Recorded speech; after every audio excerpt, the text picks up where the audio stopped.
পথ দুর্ঘটনায় মৃত্যু মুরারি থানার ওসির গাড়ি চালকের। ডাম্পারের সঙ্গে মুখোমুখি সংঘর্ষে আহত হলেন মুরারি থানার ওসি। সংঘর্ষে মৃত্যু হলো তার গাড়ির চালকের।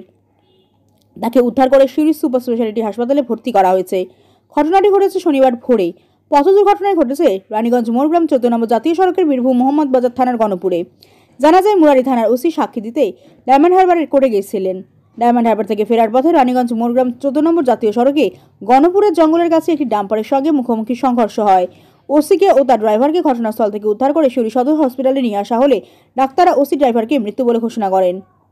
তারপরেই ওসিকে একটি বেসরকারি নার্সিংহোমে নিয়ে যাওয়া হয়। রামপুরহাট থেকে আজিম শেখের রিপোর্ট, বীরভূম নিউজ।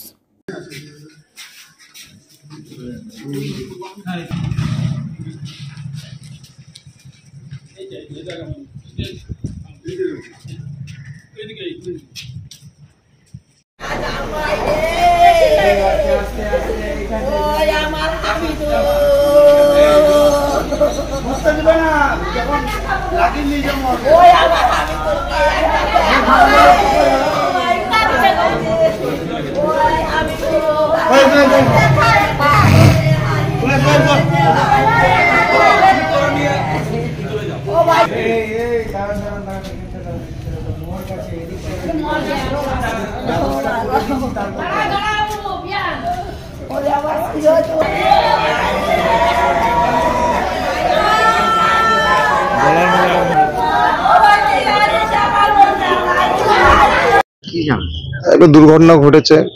কোথায়? গনপুর জঙ্গলে। কার সাথে কিসের? 4 চাকার সাথে লরি রয়েছে। যার দুর্ঘটনা হচ্ছে সে কি গাড়িতে যাচ্ছিল? 4 চাকা চালাচ্ছিলেন। সে তো ড্রাইভার। কি নামটা? শেখ সাবরুদ্দিন। কোথায় বাড়ি? বাড়ি ছোট বড় কুষ্টুরি। তিনি কি কাজের সাথে যুক্ত ছিলেন? ড্রাইভারি করতেন। কিসের? পুলিশের গাড়ি। কোথায়? কোন পাই করতেন। তার কি আহত হয়েছে না মারা গেছে? আহত হয়নি, মারা গেছিল। এখনো পর্যন্ত খবর তাতে মারা গেছে। কোথায় নিয়ে? শিউরি থানাতে মর্গে ভরা আছে। শিউরি হাসপাতাল। আপনার নাম? সেকেন্দার খান। আপনার বাড়ি? হুসনাবাদ। আপনি কেন? আমি ওর সম্পর্কীয় জামাইদাই হয়।